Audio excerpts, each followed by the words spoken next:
adabu yako ipo wapi? Mwanaume unamtengea kwenye jungu kama hiyo. Sasa sina haraka. Haraka ndo kwenye jungu. Haya.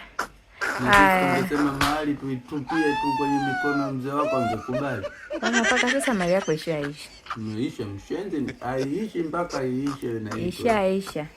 Hivyo kwa adabu hizi jinsi zilivyo. Ikatokea mjomba wangu ndo siku kaja hapa mjomba Nyambulila.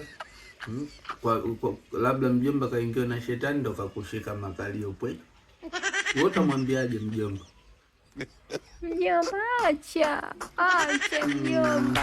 Toka hapa malaya unaye tu mjomba unamwambia kwa sauti hiyo mjomba kaendelea kukukomalia. Mjomba acha, Mungu apendi. Mshenzi mkubwa. Toka. Wewe unapenda nikiuliza maswali unijibu. Sasa unaniuliza maswali liweje? Toka hapa. Mshenzi. Mjomba ndo mjibu mjomba acha. Na kupiga makofi hiyo siku nikikukama. Sasa ni mjibuje? Toka hapa.